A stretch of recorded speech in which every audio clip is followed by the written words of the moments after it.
5, 4, 3, 2, 1.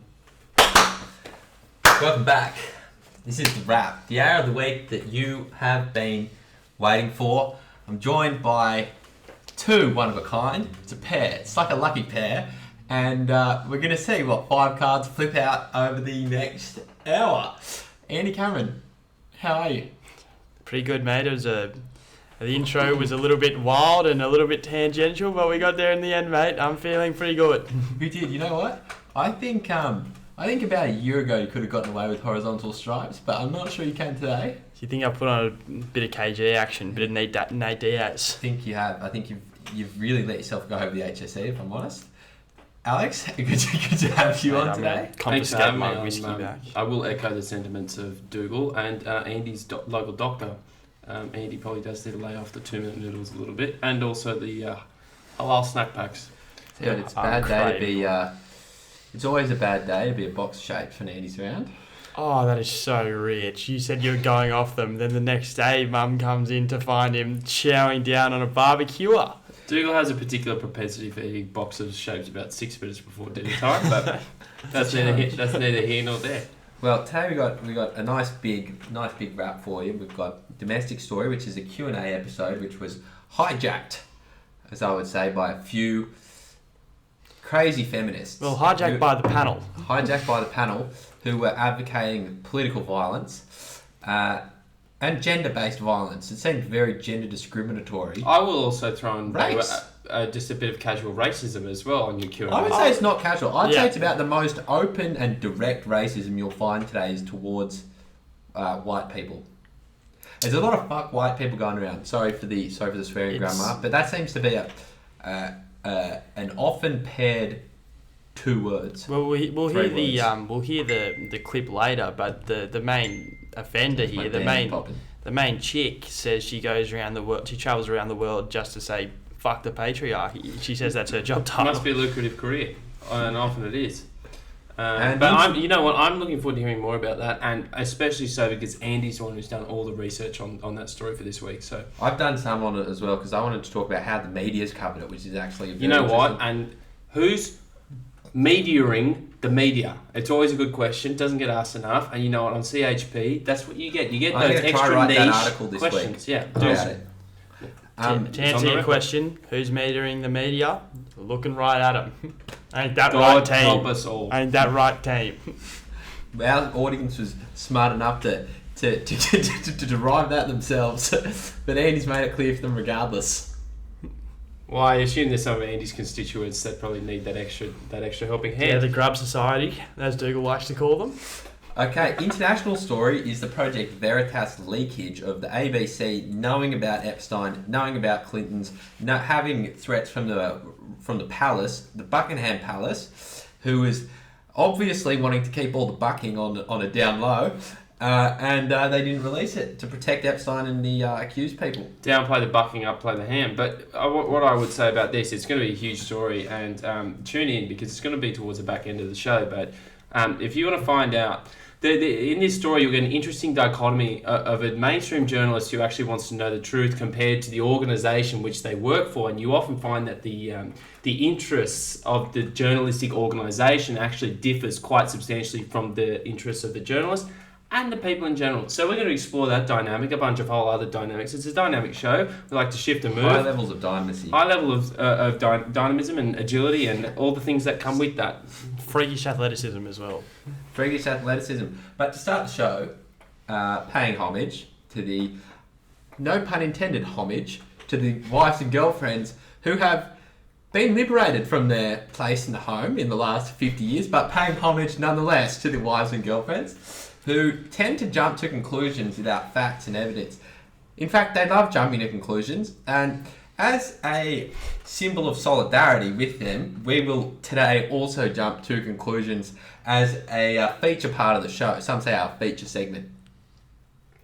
Yeah, I'd agree with that. I assume there's a question following. Yeah, what's the moderated PC? Not actually, there's not. It was just a quick summary of that segment, and we're moving on to the domestic. Link in the description to jump to conclusion segments. It's actually in our exclusive Patreon viewers only. You get to see for jump to conclusions. for all the kids who are watching, all we need is those 16 digits on the side of the card in front of your mum's car. Yeah, John Wick needs him to save Tomato Town. All he needs is the 16 credit card numbers and the 3 numbers on the back. Hurry up, save the day. It's for the kids. But no, today we'll give you that premium content on the house, literally. We're on today, boys. We're on today. Alex, what's the conclusion you've jumped to this week? I've just come back from China, and I've decided, to jump in the car, the old manual. And I think you're not a man until you can drive a manual. That's what I'm going to say. Very promoting harmful gender stereotypes. I think if there is a show to do it, I think today's the show for it.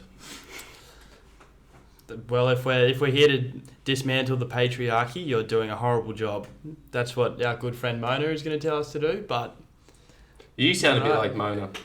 Well, I'm not going to say any jokes now because it'll be too inappropriate. Well, moving on because that's a little bit weak. Moving swiftly onwards. Mine is that to be a great leader in sports, you have to be good looking. What about Sachin Tendulkar? He's probably good looking relative. I mean, he's a good looking guy. Relative to who? Relative to who? Well, I mean, non-good looking people? I would say all the ladies in India would love Sachin Tendulkar. But, okay, alright. Is that because of his bat or because of his looks? Porque no los dos, brother. Porque no los dos. Okay, that's actually an interesting one. I'd be keen to hear Andy's I'd be keen to do that one. I would be keen to do that one. My one is that you can eat very healthily on a low budget. Oh, weak. I think it... So, you know what's quite funny? Dougal's last 2 conclusions have been about food. Damn, it was food related. Calling me Nate Diaz. Nate Diaz Rick. We got Derek Lewis over here. But we got Andy Ruiz. Heavyweight champion of the world, yes sir. The audacity of Andy to snore through someone else's conclusion, I think that'll go down. That might be on the soundboard. Andy snoring. We're going to be hopefully updating and improving the production value of the rap in particular. And one of the things we're going to do is put together a soundboard of all our favourite sounds and snippets. And if you've got any suggestions, Andy's sayings. Well, I'll be in control of the soundboard actually, so it'll be at my discretion. I'm in charge of the damn show. That sounds like everybody's worst nightmare because it's going to be full of sayings that have never been said before. The roller coaster nobody knows what it means. But what I would say is if you've got any of Andy's favourite quotes or favourite quotes in general, see if you can find it or tell us about it in the comments below. In the comments and we'll try and put it together on Andy's soundboard. Well, we will return to that at the end of the segment. But Andy is going to tell us what happened on Q&A this past week and why it sparked so much outrage, or why it just sparked a whole lot of white males to get angry about nothing and protect their privileged place in the patriarchy. Well, let's get right into it then, eh? So there was an episode of Q&A last week which aired on Monday, which was broadcast from Melbourne in partnership with the Wheeler Centre's Feminist Ideas Festival Broadside. I don't really know what that means, but... Sounds like Chinese drip torture for normal people, is what that sounds like. Well, it sounds pretty brutal. I'm not sure why. I mean, we don't want to disparage a whole movement. There may be actually some genuinely good ideas. And if they are, in fact, talking about the genuine oppression of women that does occur throughout the world, then absolutely, I think we should hear about it. But if they are only talking about what happens in the city of Melbourne... What you're about to listen to... Judging by the fire-haired sewerage mouth that appeared on ABC, the gutter mouth. Not a lot going into this movement. Gutter mouth Mona is what we're going to call it. Well, the entirely non-male panel featured high-profile feminists. The main one being the main one. It is assumptuous to say that they're all non-male. Well, they might have been non-male at the time. Presumptuous? Well, we don't know if they're assumptuous. We don't know. Assumptuous is that a word? I think it is. Well, there's presumptuous, I know that. And there is to make assumptions. I don't think there's assumptuous makes sense. Assumptuous, I know it sounds a bit like scrumptious. This little scrumptious fiery ball is going to tell us how to dismantle the patriarchy. Yeah, so it featured the main one who got herself into hot water was Egyptian-American writer Mona El-Tahawi. There was also Indigenous screenwriter Nayuka Gori. I'm going to dig into her at the end of this segment. Yeah, she deserves a serving. She's on the chopping block. Journalist Jess Hill, business leader Hannah Asafiri, and anti-ageism campaigner Ashton Applewhite. If you want to waste 12 minutes of your life, go watch her TED Talk. Ashton Applewhite. 12 minutes on ageism. Okay, Boomer. Okay, Boomer. The comments spam it so hard. It's the worst 12 minutes. I watched it this afternoon. I felt like I aged a lot more than 12 minutes. But so it's ahead of the Broadside Festival, hosted by the Wheeler Centre. ABC Managing Director David Anderson said the intention of the panel was to, quote, present challenging ideas from high-profile feminists. But he acknowledged the program was, quote, provocative in regard to the language used and some of the views presented. An ABC spokeswoman confirmed the broadcast had received around 200 complaints in relation to the episode, while the communications watchdog, the Australian Communications and Media Authority, had at least 50 more. ABC sources said while some complaints were about the use of strong language, it mostly focused on whether or not the panellists had encouraged violence. So, Mona El-Tahawi introduced herself as, well, not introduced herself, she described herself as the person here who travels the world to say, fuck the patriarchy. So that's a little bit abrasive to start. You know what proves the patriarchy more than anything else? Is a feminist who gets to fly around the world using the F word on taxpayer-funded networks to bring it down. That's the best evidence for the patriarchy, I think. Yeah, there's real oppression going on there. But she continued to wrap Scott Morrison together with Egypt's Abdel Fattah el-Sisi and Donald Trump in a package of patriarchal authoritarians ruling by violence, right? So that's how she started. And this here, we're about to play a little clip for you, is the meat and mash, the meat and potatoes. The words from the horse's mouth. The words from the horse's mouth. Here we go, Mona El-Tahawi.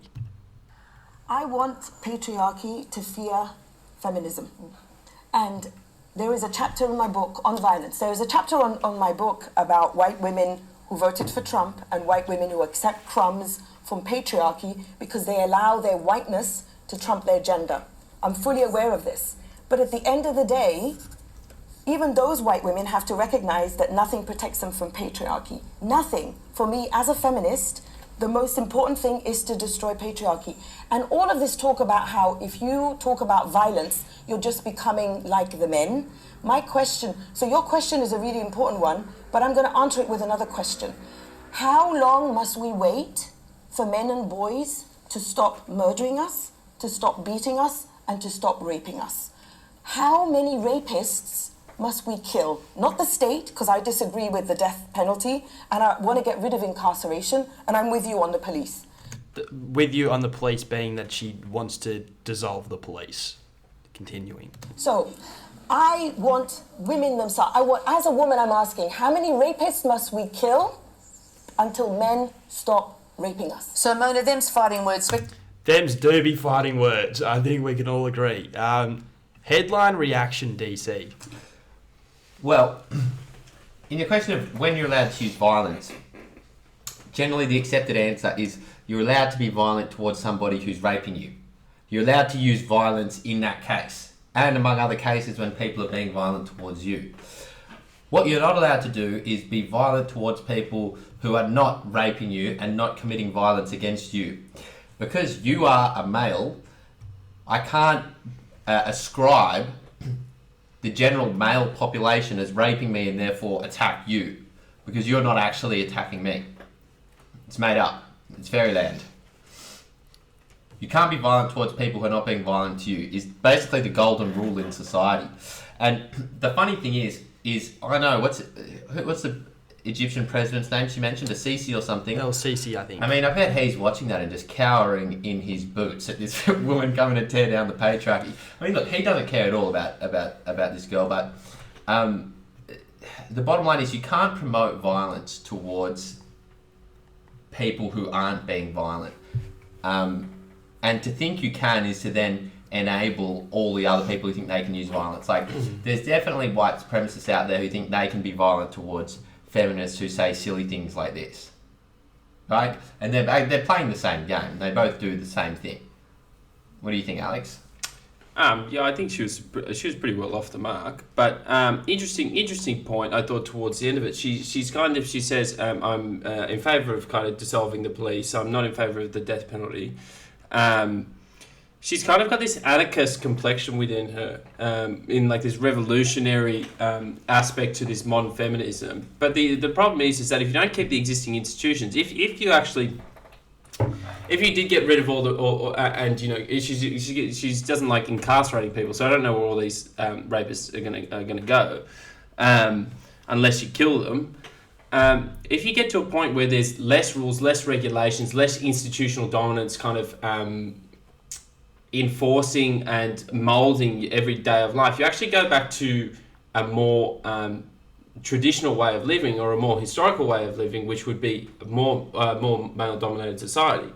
The less regulation and less kind of artificial restrictions that you would put in it, you would end up in a grudge match, which would be men versus women, and the biologically stronger, which would be the men, would end up on top. So you are, by in fact, kind of ensuring that these males who commit violence have nowhere to go, you're actually increasing the likelihood that males are going to dominate society anyway. It's counterintuitive. It's a little bit silly. You know, if that's her spiel, then go I absolutely guarantee she does not know what real violence looks like. And I hope for her sake and for her family's sake and people who actually care about her that, you know, and I care about her so far as she's another human being and everything, but she never does experience real violence, because real violence is chaotic, it's destructive, people die in real violence, and, you know, real violence is when people get left bleeding out on the street, right? That's what real violence is, and that's what she's actually advocating for. Let's be honest, like, we don't want to use violence as like almost like a euphemism. It's like people getting out crowbars and knives and guns, and hitting someone until they stop twitching. That's what violence is. And I don't think she actually understands that. And if she did, I think she would do absolutely everything in her power to stop violence in the first place. But also the thing is, you know, the idea that males have some kind of adopt some kind of reverence towards rapists just simply isn't true. The people who get treated the worst in prison are rapists and child molesters. Almost the same thing. Almost the same thing, but those two people get treated the worst in prisons. In fact, if you wanted to send a rapist to anywhere for kind of extrajudicial beatings, it would be prison. It would be prison. They have prison to like make up with the crimes they did so that the other inmates don't find out. Exactly. And like I'm not sure, you know, if she's assuming then that these women who are being raped are then going to rise up as kind of an insurrection, extrajudicial kind of killing machine and take out all these rapists without the assistance of men, then I don't think it's feasible. But if she is going to include the idea that men are also going to rise up and kind of beat these rapists to death, then she's also acknowledging the fact that men can be kind of benevolent and good-natured. So then the patriarchy then, by consequence, is both the protector as well as the thing she's trying to destroy. So it doesn't really make sense what she's talking about. And it's obviously one of those things where, like, once you kind of get on a bandwagon of I'm going to destroy the patriarchy, like, because it's an intangible thing, it's like it's a social construct, like, you can kind of go anywhere with it without facing any real kind of repercussions. You can kind of call anything sexist, anything a kind of symptom of the patriarchy. But when you actually look at the way in which it would actually be carried out, your means by which of dismantling it, it often doesn't make any sense at all. And this is exactly what's happened. It's silly, and she's, I think she's totally off her rocker. Yeah, I think that, like, of course we don't condone any type of sexual assault, rape, anything like that. But when you But if we address the issue as a group of people rather than just a bad person, we alienate that whole group within society. So the white males, especially, which are the ones that Mona goes after, the vast, great majority of them aren't rapists. They don't go around sexually assaulting women. It's a handful that are really bad, that are bad people. And the truth is, if you wanted to look at violence and rape statistics and judge them on race, I think you would find some pretty terrible conclusions, which would not be the same as what our friend is trying to promote. Yeah, exactly. But so Mona... I want to talk about, before we finish the story, I don't know if we're finishing the story here, but I want to talk about how the media has handled this. So I looked up on Google, just did a Google search, ABC Feminist, to try and just get the articles around this story. The top stories that Google suggested to me is, 1, the Q&A episode that's been removed by the ABC and investigated by the Woman's Agenda, and 2, Q&A under fire for pulling the controversial feminist episode by Junkie, okay? So the two most reputable news outlets that Google promotes are the Women's Agenda and Junkie, who, as far as I'm aware, could be in my bottom 3 or bottom 5 news outlets. But objectively, probably in top 5 most feminist. Top 5 most feminist. And then you have, one of the titles is Q&A under fire for pulling controversial feminist episode. Nobody really got them sent a complaint for them pulling the episode, except for maybe the panelists. People complained that it promoted violence. Okay. I would actually put a complaint in that the episode would get pulled. That got pulled. I'm against it being pulled. Well, can I say I don't like it. I don't like it being pulled either. But the fact that that's the headline is totally misrepresentative of the facts that were at play. Sure. So then you had an article by. I want to talk about a couple more instances of how the media covered it. You had Mona El-Tahawi is how I've been saying El-Tahawi tweeted, "When white men whine and complain, investigations are swift. Does the ABC investigate when right-wing extremists and fascist panelists upset viewers like Steve Bannon or Blair Cottrell? I think I know the answer." Now, the first thing we should note is that when Blair Cottrell went on Sky News, I don't think he's ever been on the ABC, and he's never promoted violence as far as I'm aware. I could be wrong. Is that so when Sky News broadcast that interview, the Sky News panelist got fired, and he was never back on Sky again. That episode got taken down, and so that's not a taxpayer-funded news organisation. That's a private news organisation where the anchor, where the commentator who brought him on got fired, and the episode got taken down. So to say that investigations like that don't happen is untrue. And I would also say Blair Cottrell, what he did is not nearly as bad as what our friend on ABC did, Mona, and I don't think Blair's ever been on the ABC. Now, Steve Bannon was the campaign strategist for America's president, okay? There's nobody less extremist than somebody who is ideologically exactly aligned with the country's leader, right? Who got voted in democratically, right? There's at least 50% of the population who roughly agree with him, right? That's by definition not an extremist, okay? That's quite majority. mainstream. It's a mainstream is what that is, okay? Now, let's talk about the BuzzFeed article, okay? So, the BuzzFeed article talks about Indigenous writer Nayuka Gori. She was one of the panelists on the episode, commented that being articulate and polite in the face of oppression only gets you so far. And this is a quote from her. "We've tried 230 plus years to appeal to colonizers' morality, which doesn't seem to exist. I think violence is okay because if someone is trying to kill you, there's no amount of, oh, but I'm really clever, I'm really articulate. No amount of that is going to save you. So yeah, let's burn stuff." Okay, so firstly, she is pretty racist, it seems, dividing people up into kind of white people, black people. But more broadly, although our friend Mona is trying to actually backpedal and say she didn't promote violence, you have one of the other panelists saying, hold up, girl, we do promote violence, and it's fully okay because these people are bad enough to promote violence. And when you throw in words like colonizers, which make people guilty for actions of people 230 years ago, and that's your excuse for violence. There's no end to that game. It's a terrible game to play. It's a racist game to play. It's a sexist game to play. And you would not like it if people played that game towards you, because you would lose. Now,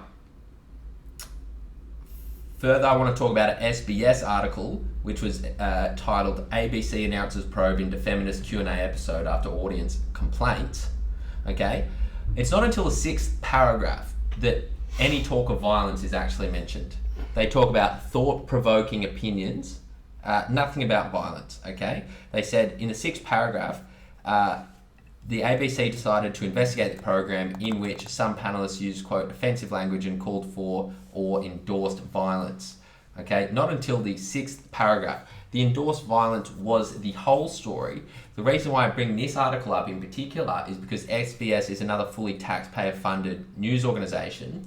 And so not only do you have the ABC who promoted this in the first place, or they've taken it down, it seems like this violence promotion or violence excuse making, as long as it's for feminists or social justice warriors or left-wing people, is totally fine, right? And that's a theme that runs through both of our taxpayer news-funded organisations, right? What do you think? Yeah, well, I would say I think that the bias you see in the media is not always totally transparent. And one of the things you can pick up on is often when you actually have kind of reasonable understanding of the way in which a story has come together or the key facts underpinning a story, you can actually determine how bad the bias is by the way in which news organisations or even Google search engines rank the stories. And so when you look at how the stories are ranked, you'll often see the stories that have a particular slant through omission rather than just straight out bias. Like that SBS story is as biased as you get. To leave the actual meat and potatoes of the story, the reason, the actual kind of axis mundi of the story to the 6th paragraph for such a kind of consequential and hot social issue just demonstrates how entrenched and how ensconced these taxpayer-funded organisations are with these radical left-wing progressive ideas. I would also say, number two, I don't really think they really need to launch an investigation. I don't know what they're going to be investigating. The transcript is there. Either it is kind of an incitement to violence and that person faces repercussions, or there isn't. I think it's pretty obvious that there is basically an incitement to violence. Number three, however, I don't think the thing should be taken down. And the reason is, it's what we've always talked about, is that it's far better that ordinary Australians get to see where their taxpayer dollars are going, and also what the ideas behind the people who go to these kind of, when you see like the Festival for Dangerous Ideas and things like that, what actually happens there. It is far better that Australian taxpayers get to see this, and we get to shed a light on what this third wave feminism is all about, and how these third wave feminists actually describe ordinary working Australians. I mean, her characterization to lump in Scott Morrison, Donald Trump, and the Egyptian president, I'm not sure president or prime minister, as all having similar ideological standpoints, as well as all being incredibly extremist, just shows how ridiculous the whole thing is. And it's so much better for us and for ordinary taxpayers just to see how stupid and how ridiculous these assumptions and conclusions are, than kind of having it shelved in the backwaters of the ABC, where innuendo, like the SBS, gets to paint a picture of what the Q&A actually was like. So for someone who didn't see the episode and it's been taken down, and they go to the SBS and they just read the first 3 paragraphs and say, oh, well, nothing really happened, nothing's really wrong, there's no real point here, ABC's just doing its job of investigating and kind of looking at all different viewpoints. But I think if you leave it up there, people can go look for themselves, and everyone's way better off. Basically, that's what I would say about it. When Plutarch writes about how Julius Caesar went up and down pacing before deciding to cross the Rubicon, if you took that on face value, you'd think it's this really dramatic scene, right? But when you know that Plutarch is an infamous moralizer, and he goes out of his way to create a moral lesson and to show the morality of humanity rather than actually focusing on the facts, then you know that the scene isn't actually that intense. The problem here with the Australian media is that there's no warning, there's no disclaimer to take it with a grain of salt, because they act as if they're rather than being a moralizer or trying to present a point, they act as if they are telling the whole truth and nothing but the truth. But the truth is that you can't handle the truth, SBS and ABC, because they always put a spin on something, and as like to sift your way through the fake news, it's a hard thing. Even though this isn't technically fake news because it's something that did happen, the bias is so obvious, as Alex and you have already talked about. But we need to be real with ourselves of where the bias is coming from. Even you can get it from either side of the political spectrum. But here, the taxpayer-funded media sources are so slanted to the left, but most people won't really see that or accept that as what it is. But Andy, I would jump in there. I would say that this is fake news. This is absolutely fake news. To have such a categorical denial of the actual reality of the story and of the issue, and to somehow painted it as if it was kind of an ABC made kind of a slight technical error, and on the show there was nothing really to see, that's fake news. Particularly when the argument for the ABC is that it provides an independent kind of auditor, an independent account of events that are outside of corporate interest, basically because of the internet, there's no real kind of economic and viable justification for having the ABC to kind of distribute to rural areas. There basically isn't.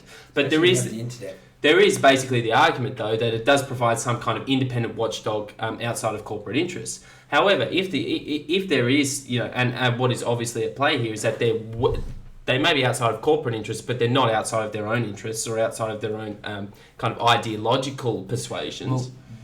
Well, they're not outside of corporate interests so far as the government is the best way to fund an ideological agenda. That's true. That is true. And look, that's true. But our traditional corporate interests, I would say. Sure. That by doing this, they're actually defeating their own purpose, and they're scoring a massive own goal. And I like to see it on replays, which is why they should have the program for everyone to see. That's a good point. I think they should have it up. I do think they should have it up. And the problem is that they just have vastly different standards for people of different political persuasions, right? Using the force back here. The force. It's the BDE swirling around. But yes, I think we've done a good job on that one. I think Mona is moaning currently. She gets a Beta Male of the Week nomination. She gets but actually, Fran Kelly does as well, the host. Yeah, because the moderator. Because if we're going to the other guy, Tony Jones. Tony Jones. If Tony Jones had Blair Cottrell on, and Blair Cottrell espoused views equally as extreme as what Mona's were, and Mona's were pretty extreme, to do away with prisons and incarcerations. And to also kind of just promote violence towards men. If we were to flip that and Blair Cottrell says, no, we're going to put everyone who says something wrong in prison, and we're also just going to smack up some feminists. Yeah. Then, which is, I would regard that as basically the other side of that same coin. And Tony Jones just said, well, those are fighting words, aren't they? Them's be fighting words, Mona. Q&A would get canned. Every producer on the show would get sacked. Tony Jones would basically... They'd all get sued under 18C and there's a chance they could be in prison. So the ABC needs to take a look at itself. Not for... I don't think actually having the panel is that bad. But for not having anyone to be able to call it out at that point, I think just shows the issue. I don't even mind that they didn't even call it out, because I understand it's like a live show. It might even have been a mistake, and the host says, you know what, I would have liked to have called it out.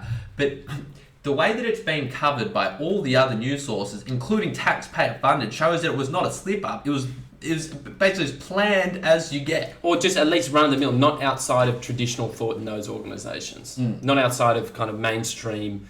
it's just what you believe, and maybe sometimes the Australian public's not exactly ready to hear it, but this is where we're going. This is where we're going. This is where the future is, and it's kind of you're either with it or you're not. The future is feminist. Future is feminist. Boomer. Okay. Rise in solidarity like that.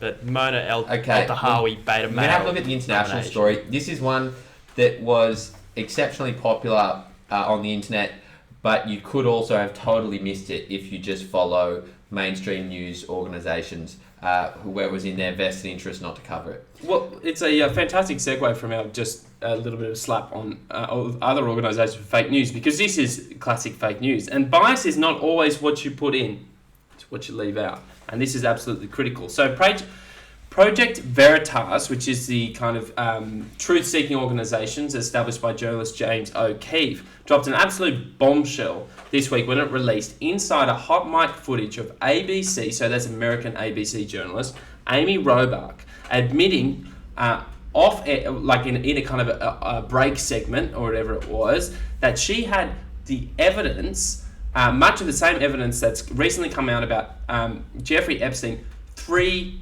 years ago, and she wanted to pursue the story, however got kiboshed by upper management at the ABC. So she was caught on camera saying the following.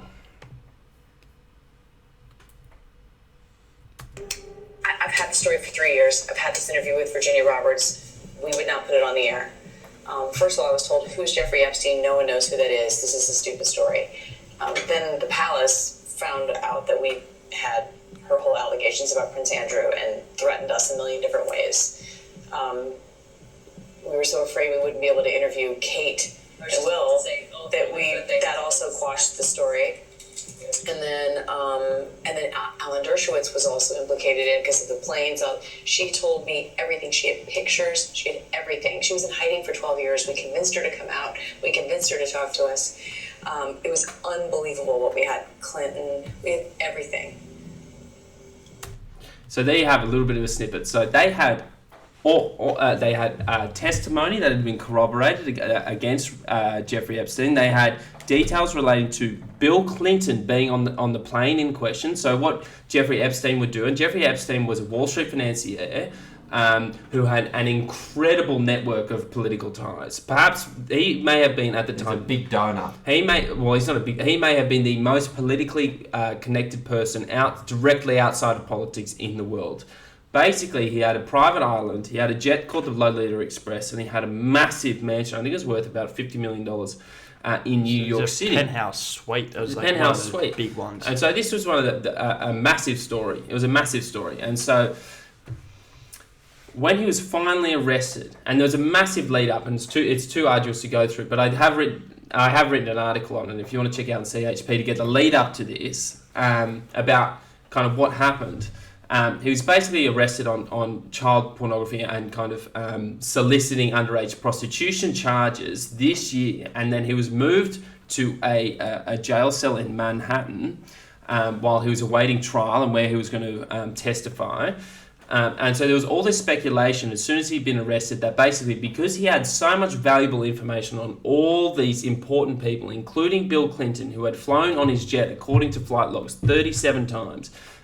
He'd been photographed numerous times with Prince Andrew. He had the biggest political connection, a group of political connections in the world. And he actually knew Donald Trump, that is true. Because he knew all of these people, and he almost certainly had blackmail-worthy information on all of these people, that as soon as he had been arrested, he would be arrested. Basically, someone would try and cap him. Someone would try and top him. And so that was the speculation. And then, of course, earlier this year, that's exactly what happened. He died in his jail cell. Now, there are allegations that he had been murdered.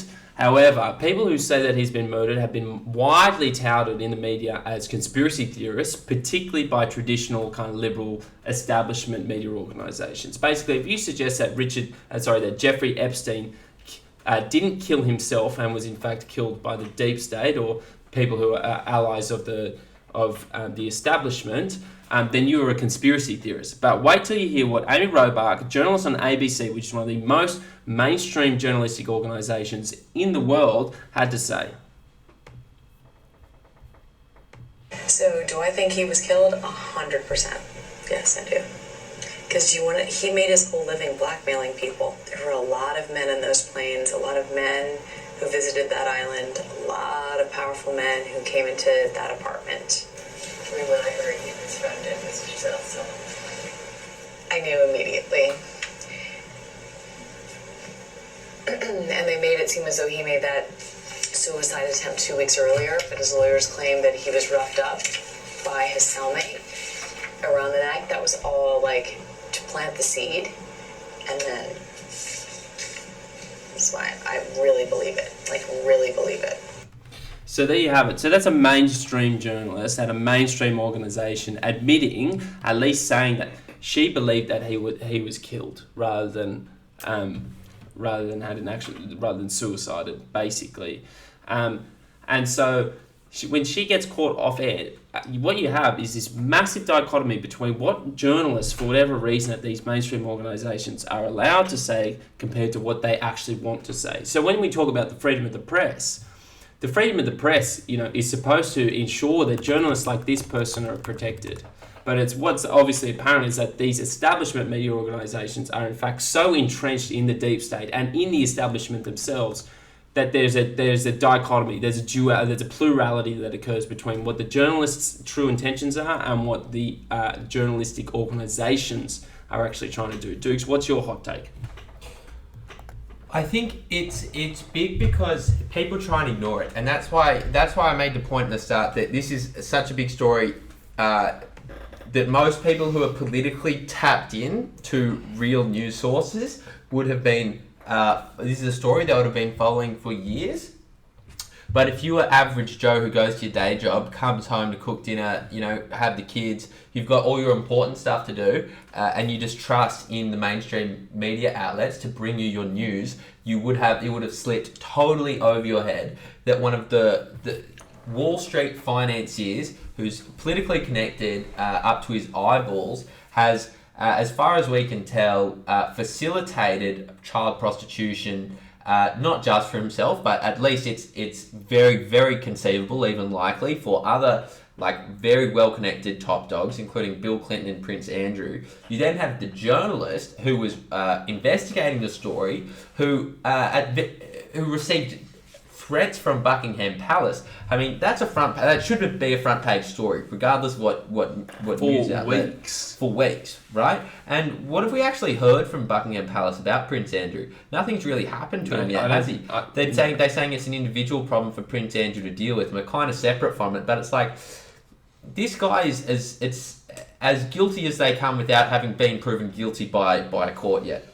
Prince Andrew has actually already been mentioned in formal court filings surrounding this case. Has been personally mentioned. Yeah, and this is a case of being protected by the palace, by the deep state, and you know what? I can understand the palace's hesitancy to kind of bring him forward and throw him under the bus, because what he would know about the palace that we don't know would be absolutely exceptional. Well, it's just a circle of blackmail then, isn't it? Where, no, we can't let Epstein get out because he's got all this dirt on us. Oh no, we can't let Prince Andrew. We can't let Prince Andrew get done because he's got dirt on us. So I'm sure Prince Andrew might be looking around the corner for there might be a suicide noose that somehow wraps around his neck while he's not aware of it. Or maybe he just ends up back on Epstein's private island. Maybe he goes and does that. Scumbags. Well, Amy Robach has since issued a statement along with the ABC. The highlight is, quote, "I was caught in a private moment of frustration and was upset that an important interview I had conducted with Virginia Roberts didn't air because we could not obtain sufficient corroborating evidence." So what's interesting though is that similar allegations have been made about the Harvey Weinstein story, because Harvey Weinstein was so politically connected. Has been photographed with Hillary Clinton numerous times. That the same process happened. Basically, if you're friends with enough people and you know enough about everyone, it's almost a self-replicating insurance policy. So they'll say, yeah, you can come do all this debaucherous stuff with us, but we're going to need some info on you in case you decide you're going to turn against us. We're going to need you to make the social justice thing mainstream in Hollywood. Yeah. It's the same parties that act like they're fighting against this type of stuff, like Hollywood especially. The enablers. The Democratic Party, the deep state, the establishment. It's kind of, but for me, I think, on a personal level, it's kind of bittersweet because, we often see kind of these mainstream media organisations and we say all the journalists are crooked, all of them are biased. But there's obviously some of them still, even in the upper echelons of these establishment organisations, who are still really actually do have some kind of journalistic integrity, but it is the top of the organisation who is pushing back.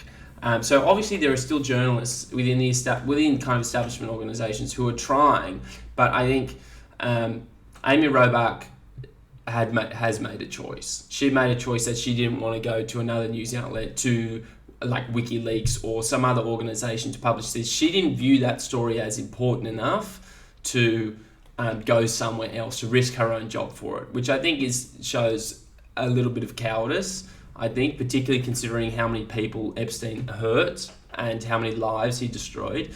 And it's also sad to me, like, how many other stories that we do not know about have been squashed in the same way.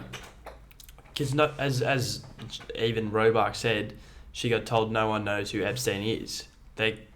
Sure, and this is one of the things I'm talking about with Palace. It's like we only know this about Prince Andrew and about Epstein and about a range of other things like Clinton emails from deep state actors being super dumb and super careless. Now, if you take the assumption that most people at the head of the CIA or most people at the head of the US government or most people at the head of the royal family are actually pretty smart people, it's not much of it that actually slips past and gets into the mainstream or gets into alternative politics.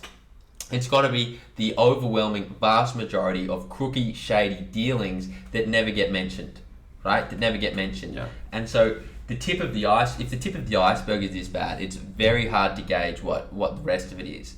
And I think like the extent to which the palace is right now is protecting a at least likely pedophile in the public's eyes is about as strong evidence for that as you could find. For sure. But I would say, and we should give credit where credit's due, Alex Jones has been reporting on this for years. Probably since before you were born. Definitely before the New Millennium celebrations, I would say, which were, by the way, the best celebrations ever. Of the millennium. What did you think of them, Andy? Funny one, eh, Dan? Back at it again. In the air. You were just a twinkle in your father's eye. But we should give a shout out to Alex Jones. Alex Jones, the GOAT. Because Alex Jones, who is apparently the king conspiracy theorist, what he's been saying has basically been validated by an upper echelon mainstream journalist. And this is, I think, what I'm hoping is as media becomes more diasporic, as we move kind of away from a couple of big centralised hunky organisations and towards Playground brutes into more kind of sophisticated niche like CHP, the separated distributors, that these mainstream organisations are actually going to have to become more truthful. It becomes competitive. It's going to get regulated by competition, hopefully. And the only other thing I was going to say is, like, put yourself in the hypothetical situation that you're Alex Jones and you have intelligence which you believe is credible enough that there is an international pedophile ring composed of members of the royal family, past presidents, Wall Street financiers. I mean, the guts you have to actually speak publicly about it and then to actually make the case to people as if that sounds like a credible allegation to make is exceptional. And then to be saying it for X number of years, maybe X number of decades before you actually get proven right and then are still regarded as a conspiracy theorist, despite being the only person that's talked about it for the past 20 years, is exceptional.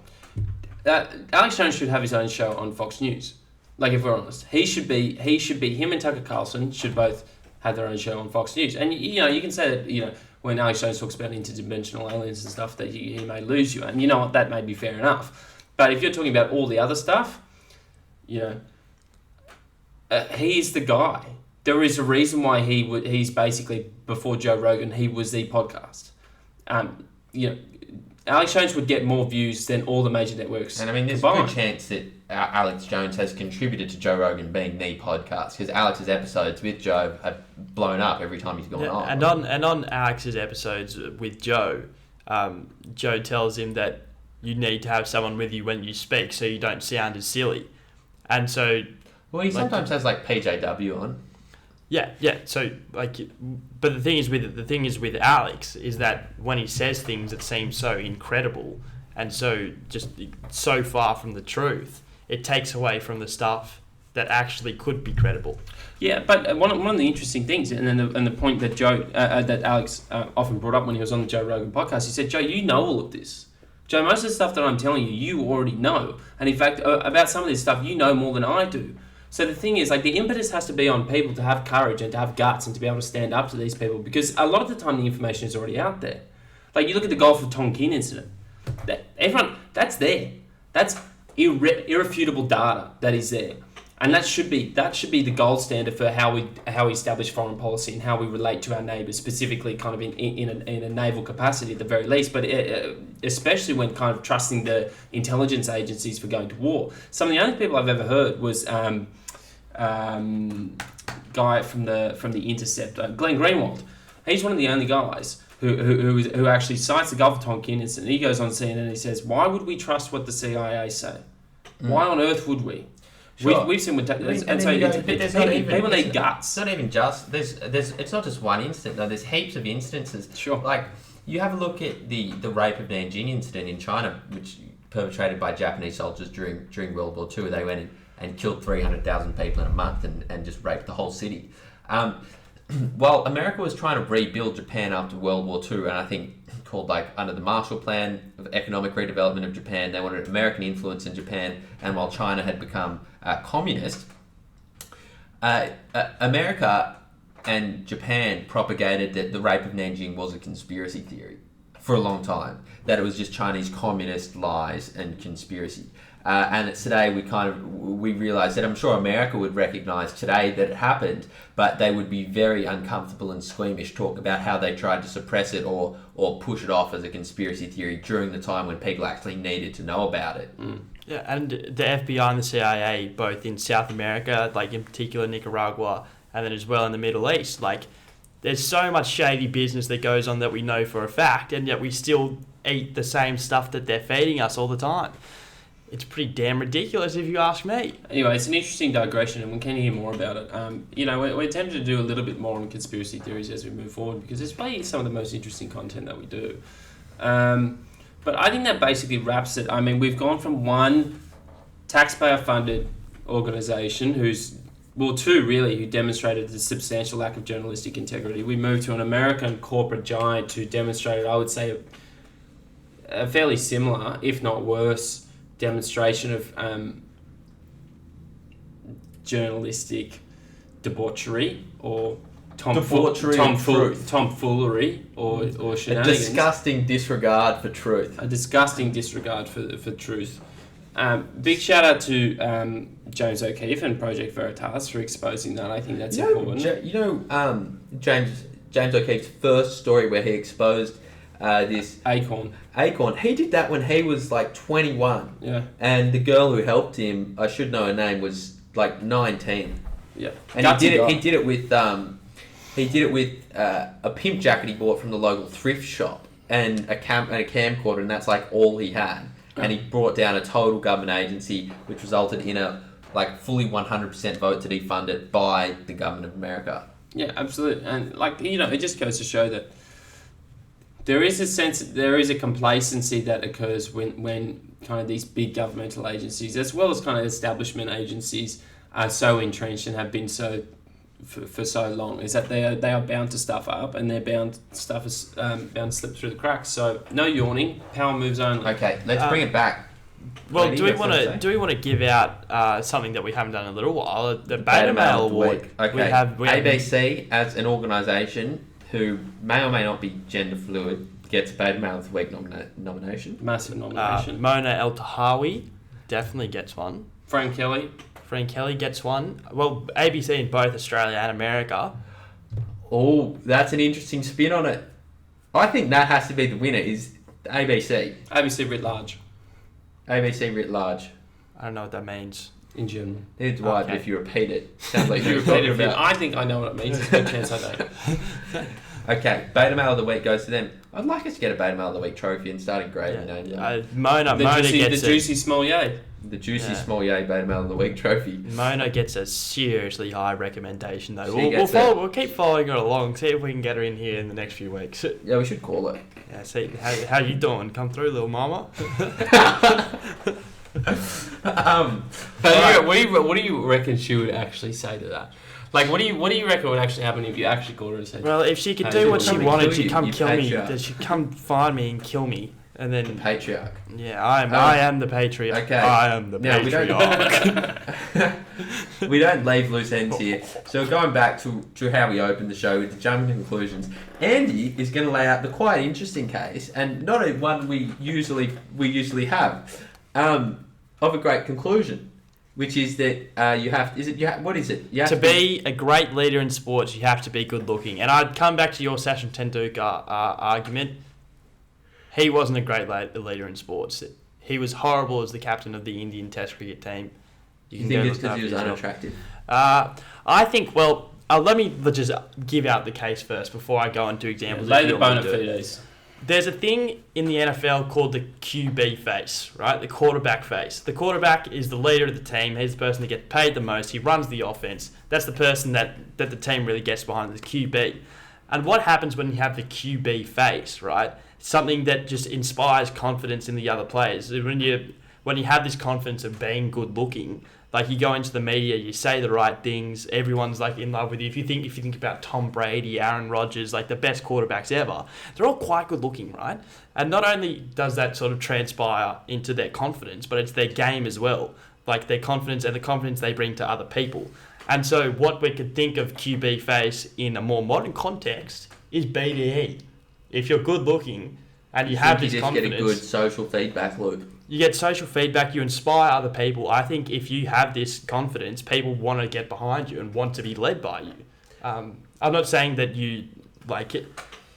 I think that to be a great leader in sports, you have to be good looking. I think it's a confidence thing that comes with it, that comes from all aspects of life and not necessarily just on the court or on the field. Are there any great sports leaders you would say are not good looking? What about Stephen Moore? Stephen Moore, the rugby guy, local guy. Rugby guy. What do we put? At what point are we saying good looking? Like if we're going to put it on a scale 1 to 10, where does good looking lie? Well, the thing is, my scale. We're saying above a 7. Me and my mate scale is a little bit different. Where we have 5 is bang average, and then you shouldn't really see a 10 ever. I think if you're 7 or above, where you're going from, okay, now this guy's like. What percentage of the population, if we're assuming you're doing statistics, if we're assuming a normal distribution, that's 70 from the 30. I think Andy's probably saying one. I reckon Andy's saying one standard distribution, towards good looking. One standard deviation towards good looking. If you're above that, if you're above a standard Z score of 1 and above, I'd say. So there should be, which would say that there's. So there's 66% of the population within 1. So that means you're in the top third. Top third. If you've got 66 altogether, that means that you've got 34 left. So it's 17% on this side. Yeah. So you've got to be in the top 17% of good-looking people to be. I'll die by that sword. Yeah. Okay. Would you regard Ricky Ponting as in the top 17% of good-looking people? I would say he has a steely, fox-like demeanor about him. He's a dilf. What we're going to get Andy to do is we're going to name some dubious Test captains, and we're going to get Andy to make some slightly homoerotic comments about them. Okay. Virat Kohli. Virat Kohli is good-looking. I think we can definitely agree that Virat Kohli is good-looking. Okay, because obviously you do have the really good-looking guys, David Beckham's. Who's the guy who kicked a field goal for Johnny Wilkinson? He's good-looking. Even Owen Farrell, he's a good-looking dude. Faf de Klerk. Faf de Klerk. Stop it. A lot of I don't think so. It's a lot of people say Owen Farrell basically lost that final for for England. Well, a lot of people would also say Owen Farrell is extremely good-looking. And he's a very... But is he a great leader? Well, they've transformed the English rugby program in 4 years. Him and Eddie Jones in particular, but Owen Farrell has been the central player in the transforming English rugby from a pretty a mid to low tier 1 side to the second best team in the world. Tim Duncan's pretty good looking. He's also 7 foot tall. What about Tracy McGrady? T-Mac's good looking, I would say. What about Kawhi Leonard? Kawhi Leonard is seriously good looking. Not only is he 6'7" and jacked, he's got the jawline for it. He's got the cornrows. He's got his own look about him. He looks like Donkey off Shrek. I don't think he does. I think he's got that goofy look about him. I don't think so. And he's defending it. He's defending with a straight bat. There's no question. Okay, let me think. I mean, hold on to it because we got to find some examples. In the same breath that there's probably some outliers, I would say that it shows your lack of understanding or knowledge of Australian cricket. But what about David Gower? David Gower is not a leader, firstly, and secondly, David Gower. What about Piggy Riddell? Mark Riddell. Look, I couldn't tell you what Piggy Riddell looks like. Take a guess. His name's Piggy Riddell. I hear his voice. But Piggy Riddell probably has some mega BDE. He did have the best post-trial celebrations. Went up into the stands, sat down. Yeah, he started clapping. SK Piggy. So you know any other leaders? Maybe it's just a good-looking leader to get media attention as well. Well, it seems like I win, is what it seems like. You reckon Joe Root's good-looking, Andy? Yeah, Joe Root's real cute. Yeah, okay. Well, we should leave that to the viewers and to the listeners. See if you can some ugly success. They have to be successful. They can't be garbage. Yeah. Yeah. Oh yeah. Yeah. In the same way, Sachin Tendulkar just never really had it as a captain for India.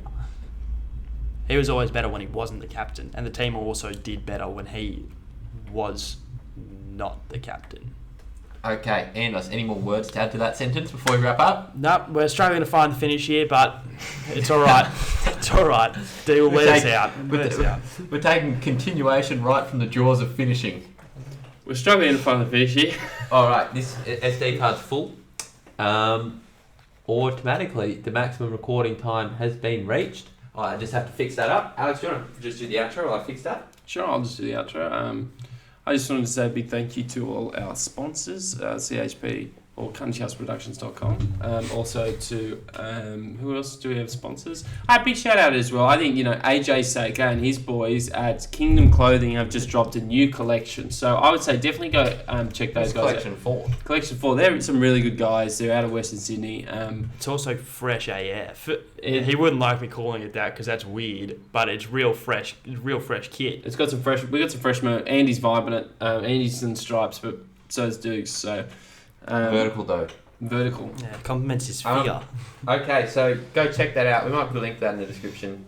Thanks for sticking with us. I think it's been a good wrap today. I think you got a good wrap of the week's events. I think you got some good analysis in it, which you can take forward into the week. Some things to mull over. Some journalistic integrity concepts. Some ideological concepts, which might be intertwined with journalistic integrity. Some interesting stories, some Alex Jones validations, and some test captain good-looking rankings, which you can. I'm surprised Andy has been able to defend that. To be honest, which you can go over. Anyway, that's it from us. Enjoy your week. Enjoy your drive to work, and we will be seeing you next week for the. Hold on, what number wrap is this? This is 27. This is 27. Is it 27 or 28? I thought it might be 28. I thought it might be 28. And you're saying 26 on the Google Doc. Anyway, we'll let you know in the title. Catch you later.